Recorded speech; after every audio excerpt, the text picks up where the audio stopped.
I truly believe to have an impact in life, you need to make a bunch of money. Like, how can you make an impact on people if you're not yourself financially free and wealthy and money's flowing through you? So I think money is really important and crucial to that. There's big things I want to do for my dad, like the joy that I see of, taking them on a trip or, buying something outlandish that like they would never do for themselves is truly how I define success in my life.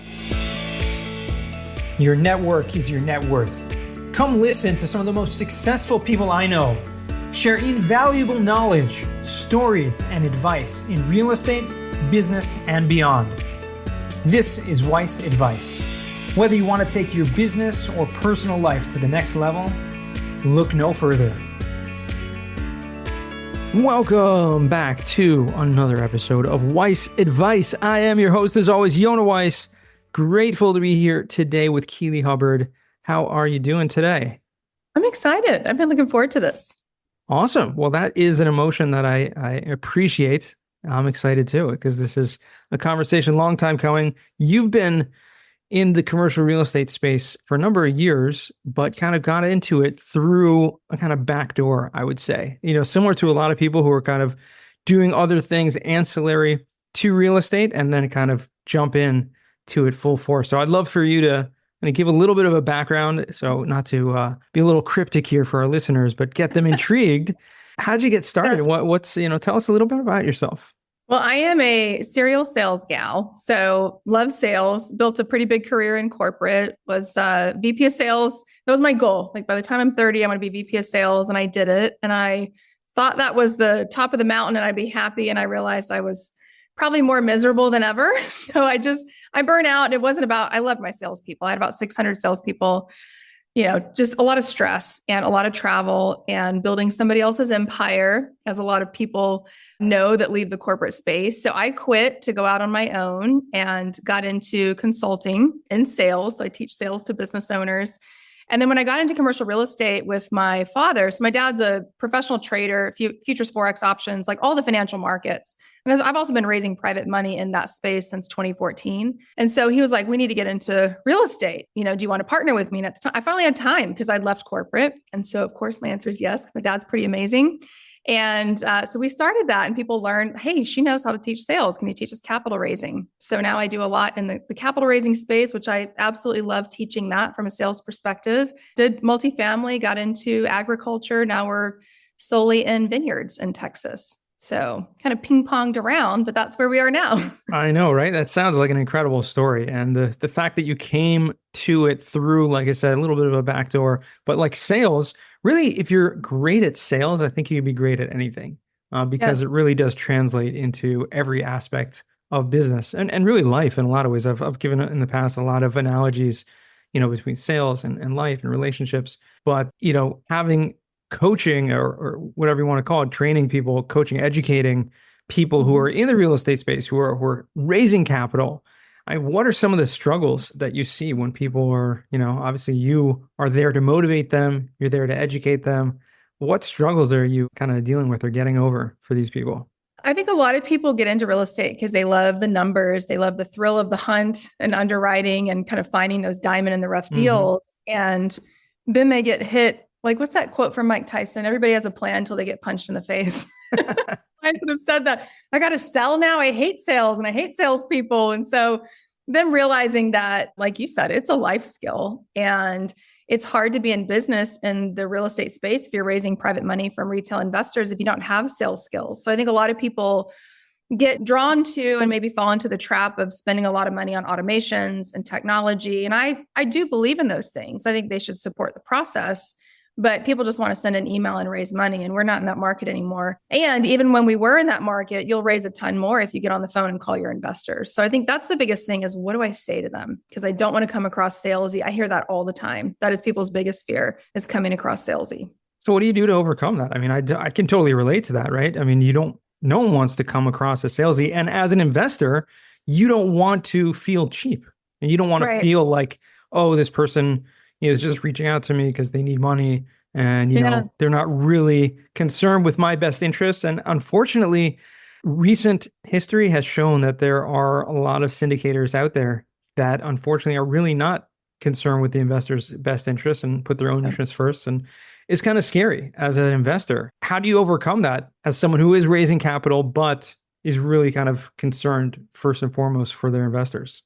Absolutely. I mean, that's the only way to stay in business forever. For a very long time is, Of course. be a one-hit wonder in real estate. And I think a lot of people get too focused on the numbers game. Once I have 3,000 investors on my list, then I know I can raise X amount of capital. And I've worked with big players that have 25,000 investors on their list. And what we focused on is getting down in the weeds and getting on the phone with people and really pulling those people out and creating a culture within the community. But if people that we really know, I have a client that's raised $21 million on less than 400 people on his entire list, right? Like that's his whole investor community.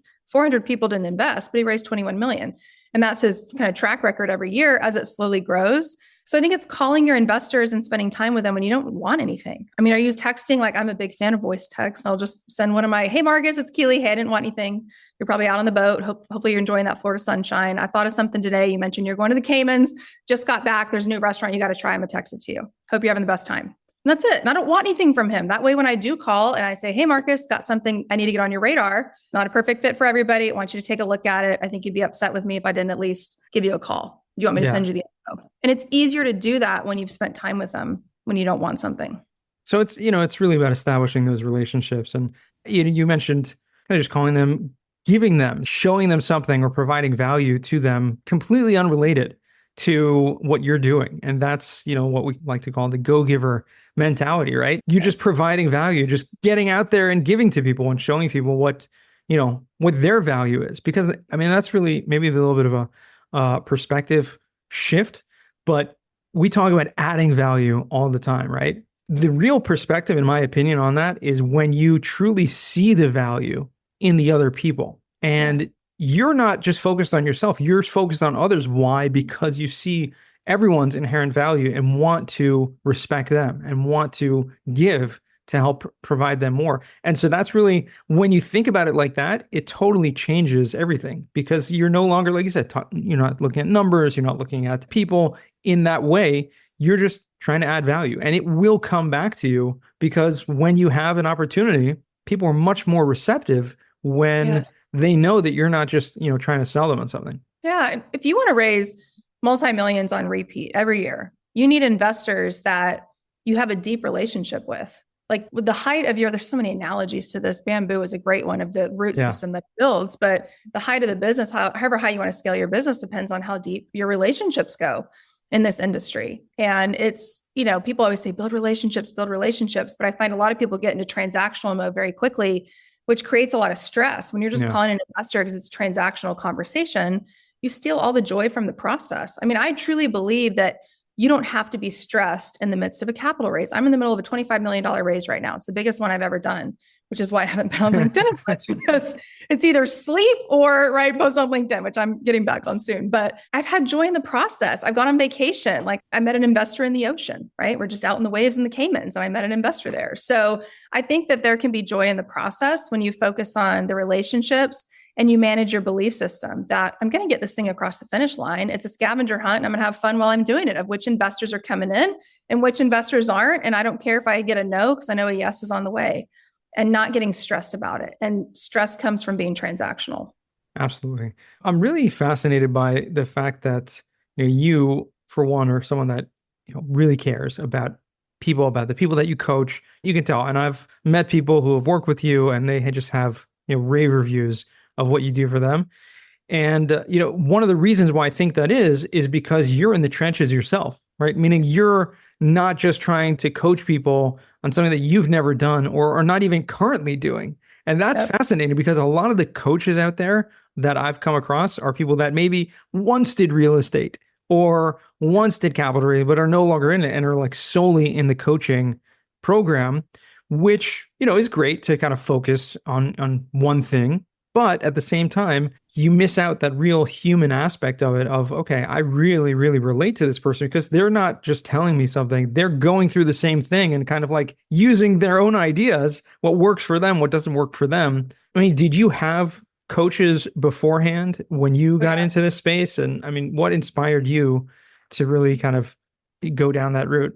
I got a sales coach in 2010. So that's when I started in high ticket sales. I was selling financial education. It was $15,000 to $75,000 B2C. So dealing with consumers that want to learn how to actively trade the financial markets. And there was a certain personality type that I really struggled with, which is the analytical personality that has a lot of questions and details. And it's just not my personality. And I was like, well, they're the problem, not me. And I got a sales coach and he was like, you're the problem. So I very much value sales coaches. His name's Adam. I've worked with him. He became my executive coach when I was a VP because he did a lot of executive coaching as well. I rehired him a couple of years ago. I have 2 coaches right now, sales coach and a business coach. And I believe, like, I drink my own Kool-Aid. I tell my own coaching clients that I'm not going to ask you to do anything that I haven't done myself. And I'm going to tell you that, yeah, I have a little bit of anxiety around this raise. Like, I'm not perfect. Like, I'm in the trenches with you.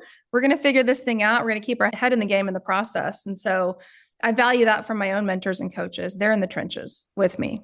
And I think that's really important when you are coaching. Do you have coaches yourself? Fascinating, right? Because like you would think, can you coach the coach? Right? You don't necessarily think of someone who is like at the top of their game, but the truth of the matter is they are, right? The people that are at the top of their game are being trained, are being coached. And only with that, they can really impart that to others. Yeah. You need somebody to call you out on your crap. I mean, everyone does. Everyone right? does. Like the minute you think you've made it, you're going to fall on your face. So I just want to stay humble and know. I always tell my clients, I'm like, God, you should meet Adam. Adam is like a sales samurai. He's incredible because he is. I'm like, I aspire to be him one day. I don't know if I'll ever catch up to him, but that's why he's my coach.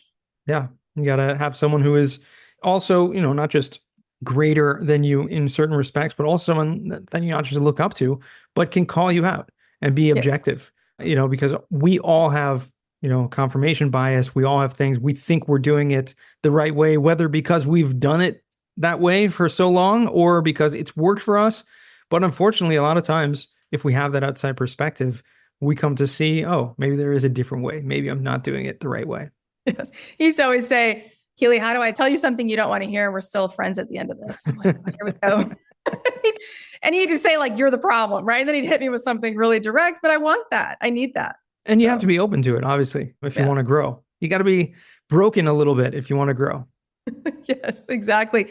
It's interesting because I asked one of my mentors in the financial markets, used to be a market maker for Scottrade back when RIM was the Apple of the markets and huge player. And I was like, teach me how to read the bid and the ask and trade stocks. And he was like, go list $50,000 first, then come back and talk to me. And it was this idea of like, you have to be broken, right? You got to be humbled first. If you think you know it all, you're going to struggle in business. And I'm very much about where are the shortcuts, show me what I don't know, tell me what I don't want to hear, even if it hurts in the moment, because I don't want to be my own issue and get in the way of my own growth.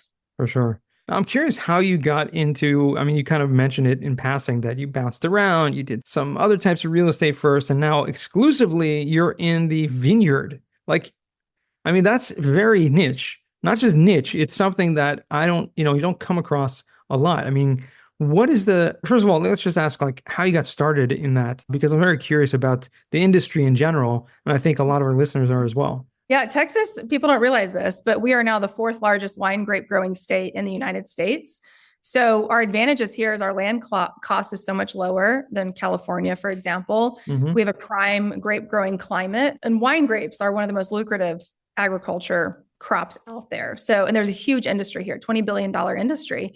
The problem is we don't have enough wine grapes. And so that's why we got into it. But we did not know that until Mason Moreland and the Moreland family. So it's the Moreland family and the Hubbard family. But Mason reached out. It was interesting because Dad and I were on Whitney Sewell's podcast, and we were just, having a conversation about father-daughter, business relationship. And he's like, what do you do in your free time? And at the time, my dad was wanting to put vineyards on our family ranch. We've got a few hundred acres. And he was like, I'm just gonna put some vineyards out there. It's a good tax write-off. And he mentioned that on the podcast. And at the time, my phone number was on our website. And I got a phone call from Mason. He's like, hey, you don't know me. My name's Mason. He's like, I got to talk to your dad. He's like, can you give me his phone number? I'm like, yeah, sure. Why not? So I called Dad. And I just gave some guy named Mason your phone number, expect a phone call from him. And Mason just loved my dad's business experience. He knew my background in marketing and raising capital. And so we formed that partnership back in late 2019 and spent a couple of years underwriting and planning. And now we syndicate vineyards. And we're just 2 diehard Texan loving families that are 6th and 7th generation and want to build a legacy here in this state. So that's how we got into it. Well, it sounds like you already have a legacy in the state, but that's incredible. Wow. First of all, that just shows you the power of podcasting. Okay. Yes. Right? I heard you on a podcast and I have this business idea that I'd love to, connect with you about. Pretty incredible. We went up to Whitney at Best Ever. We're like, you're the reason we're together. Like, thank you. So he knows the story. I'm sure he gets that a lot. When you have a daily podcast like he's had for so many years. And funny story, I remember when he first started that, he reached out to me. And I'm like, I think one of the first 3 or 4 guests like on his show. Wow. And, I kind of helped him at the very beginning set up, giving some ideas, some pointers, like how to start a podcast, how to do these kind of things. And it's been amazing to see the growth of that show. But when you have a daily podcast like he does, you have so many people. I mean, we're talking like 5 years already he's been doing this. And it's just like so many. I mean, do the math. It's like 1,500 people right there. It's incredible how many people that you've touched and the listeners that go through that. I've had so many people reach out to me, I've heard you on this podcast, or I heard your podcast, et cetera.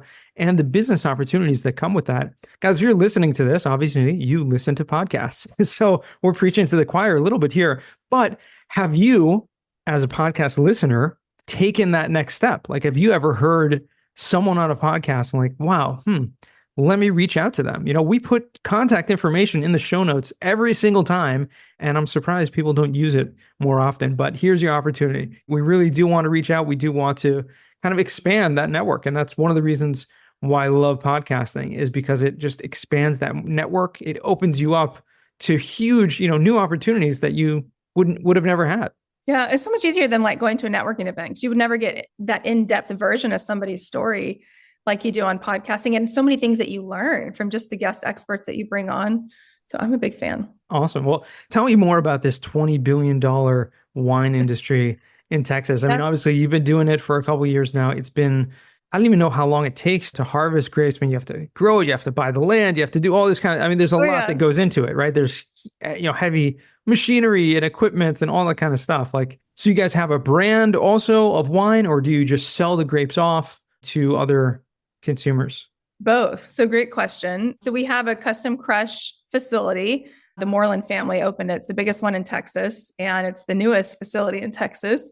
And we've got some pretty exciting stuff in the works right now that we can't share just yet, but think wine on tap for major league sports teams, because nobody's doing that here.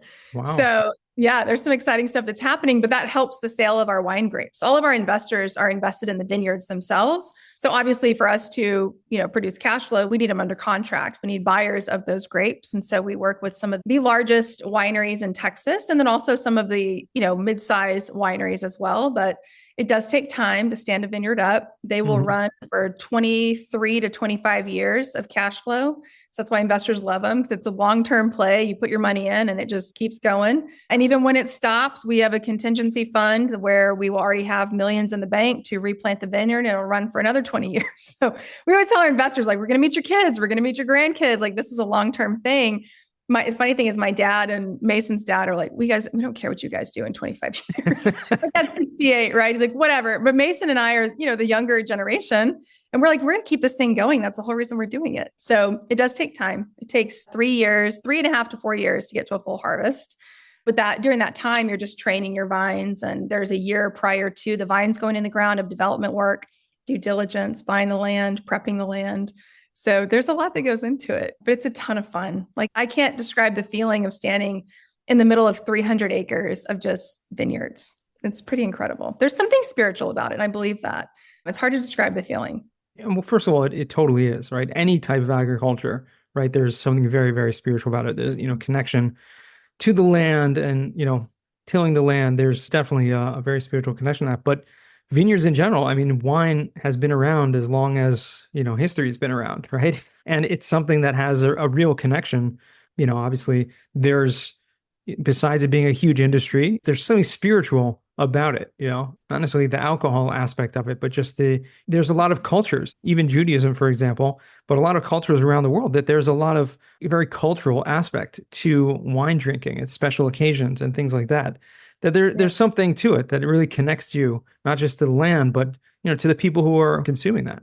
Yes, absolutely. And I think that's why it's so important for us when we talk to investors that they're the right fit from, like, I don't want to say, it is a cultural fit, but it's like, we want to have fun in this. Like, you're going to be with us for like decades. So like, do you really love Texas? Even if you don't live here, I have a lot of California investors. They're like, we love Texas, we're California.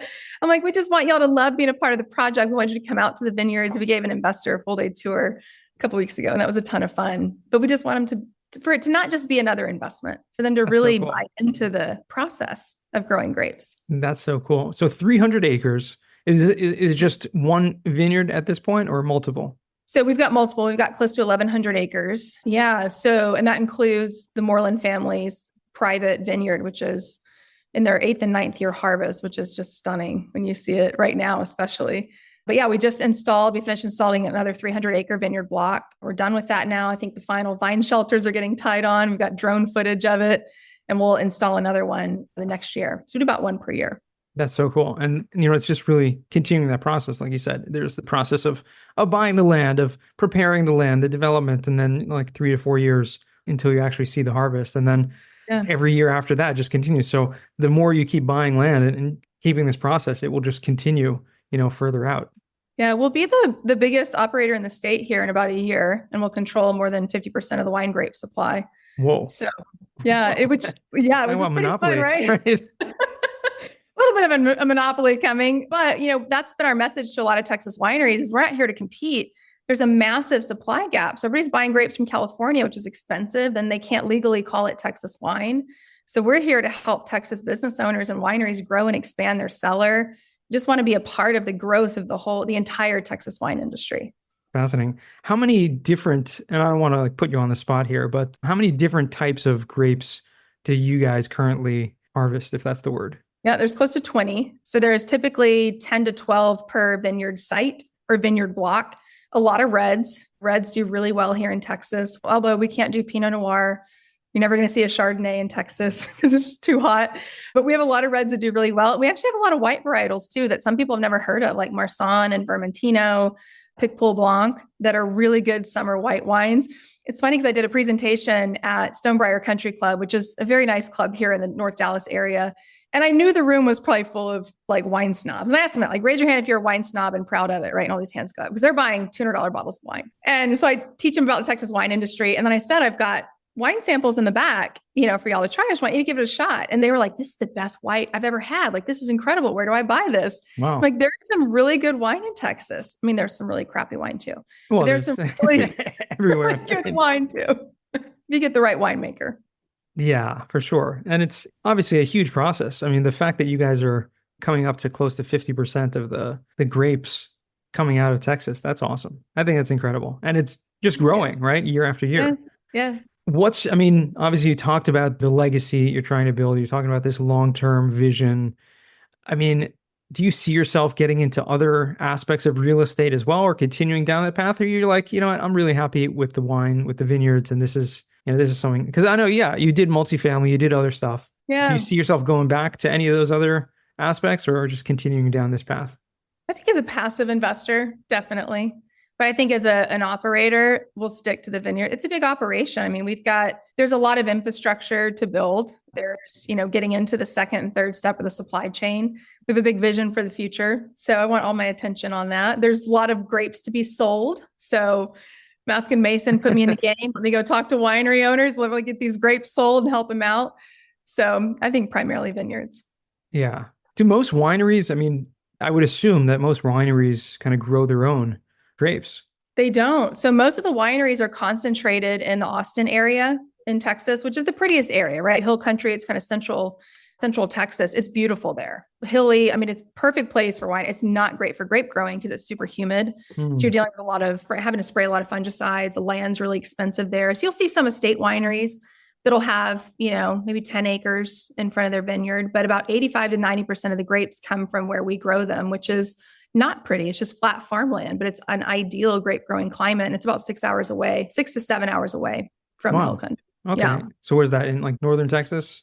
Yeah, it's south of Lubbock. So like northwest Texas, about 45 minutes south of Lubbock is an area called the High Plains AVA. So it's the second largest American viticultural area in the United States. A lot of cotton farmers. So 25% of the world's cotton comes out of that area. Wow. So a ton of farmland, about 215,000 acres of farmland up there. But it's just not pretty. It's just flat, no trees. There's not a winery destination. Right. That makes sense. People are going to a winery, there's kind of like a culture behind that as well, right? There's a whole experience. And, it's hard to do when you're just on a farm. It's hard to get to those roads. Sometimes Hard you to gotta have a truck because they're dirt roads. So it's definitely farming up there. Wow, but you've taken investors out there. Yes. That's so cool. That sounds like a great trip. Yeah, they got to see every stage of the vineyard. So vineyard block number 1, that's in its second year of growth. They got to see the one that's being installed right now and all the planting crews. Took them to the crush facility. They tasted wine directly from the tanks. Took them to Cannon County to see an 8th and 9th year harvest, all the equipment. They loved it. They were like kids in a candy store. So it was it's so different, it is. It's really different for someone who has never been involved in that process. It's amazing. Yeah. I remember I had first time I had a tour of a winery, probably like 20 years ago or so. It's just fascinating. You see the whole process, from beginning to end. And it's just like, it blows your mind. You never think, all right, what goes into it, right? How do these grapes go from, the vine into the bottle? And it's just, it's incredible to watch. Yeah, there's a lot of love that's poured into it in every piece of the supply chain. My mom, every time she's out there, she's praying over the vines with both of her hands out, walking down the rows, blessing them. I mean, we really we believe you need to leave the land better than how you found it. And there's just a lot that we believe in this project, and a lot that means very close to our hearts, being a Texas project. That's beautiful. Have you seen, since you and Mason have gotten involved in this business, have you seen other people reach out to you or be interested in the process or want to, start their own vineyards or whatnot? We get a lot of calls from out of state. So syndicators be like, I want to put a vineyard in Colorado, or I'd like to put one in Virginia. And, we're the only vineyard syndicators they know. So it's like, well, the climate there is what you got to think about. Right. I think a lot of people are like, oh, I could just, plant the vines and they'll grow. There's so much science behind it. Mm-hmm. Even the due diligence process in vineyards compared to multifamily or self-storage. I mean, we dig on a 300-acre vineyard, 6 to 8 soil pits. And so they're 6 feet deep, 8 feet wide. We're pulling soil samples, and based on the different soil types within even a 300-acre block determines where you place a very specific vine with a very specific rootstock that has its own watering system of irrigation of how much water that vine needs. So there's so much that goes into it, and I'm credit all that to Mason. I'm learning a lot. I never cared about that stuff when I was younger in school, but I'm like, maybe if they had taught me about vineyards and investing, I would have paid more attention. But I'm just fascinated every time I hear him explain the science behind it. What's most fascinating to me about that is that, for thousands of years, or I don't know how many years, people are doing this without the scientific, knowledge of it per se. Obviously, they've had their own scientific, but knowing, where, especially, in the Mediterranean area, which is, or, in Europe, France, et cetera, where there's very ideal climates for, how did they figure that out? Where did that tradition come from and which grapes, to grow where, et cetera? It's just without the soil samples, it's right. Yes. Well, I think they grow like weeds, they're very hardy. Oh, sure. Plant. Yeah. So they're hard to get rid of too. Once you plant them, I think what we figured out is the streamlining of it on the operational efficiency side of how California operates in the Paso Robles area. And they get down to your Gallo Constellation, your biggest wineries out there, have it down to a science, even tracking the number of turns that their tractor makes based on tire wear and how to be as efficient as possible to reduce the number of tires they're buying. So you can totally just plant them and let them run wild. But if you want to get, a certain percentage of tonnage every year, it takes a little more science. But it's a business for sure. Yeah, they're incredible plants. And we've even had some that got just pounded with a hailstorm and popped right back out and are growing all the way up to the cordon wire. So they're hard to get rid of, which is good. Not delicate plants. No, not at all. But it is a business, and you want to make it as efficient as possible. So it makes sense that you're, doing whatever research you can to be as efficient as possible. That's incredible. And you mentioned kind of in passing that there's some tax write-offs involved as well, which is just a kind of cherry on the top. Yeah. Most people think you can't depreciate land, and correct, right? You can't, but you can depreciate the aquifer that our land sits on top of because we own our water rights in Texas. You can depreciate the vines, the steel, the cordon wire, all of the equipment. We've got some pretty good. Yeah. Even year one depreciation. Last year, I think it was 38%. This year, we'll probably have another 20 that'll come through. So, there's good depreciation on it. There's huge tax benefits. We don't have the risk of taxes going up on a lot of multifamily properties right now. Our taxes are so minimal on land projects. Well, because in the middle of nowhere, right? Yeah. So, yeah. Right.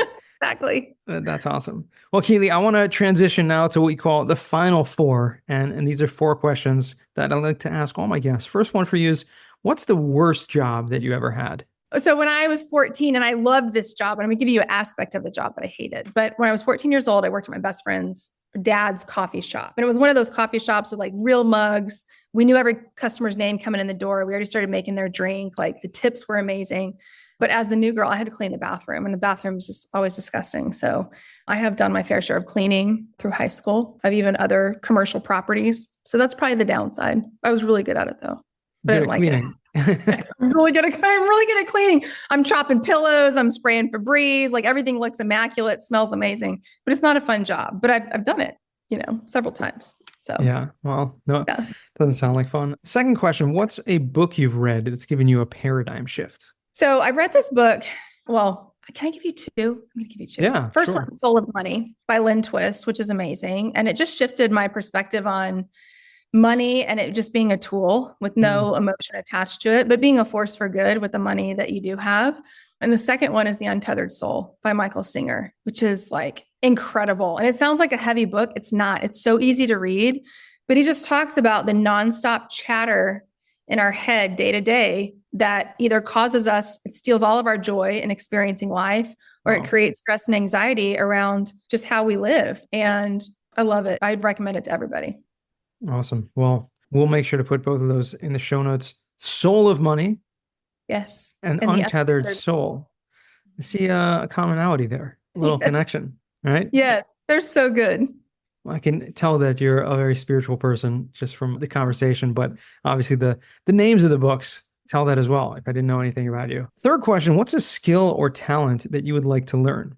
I want to learn. So I'm in a debate right now with my best friend. She's voting golf. I'm voting tennis. So, and I played both when I was a kid, right? I think it was just my mom's way to get us out of the house in the summer was go take tennis lessons, go play golf. But there's advantages in business, right? Is learning how to play golf. And I'm thinking golf and pickleball. I'm going to see if I can get her to do pickleball. One of those coming up soon. Q4 is the target of starting.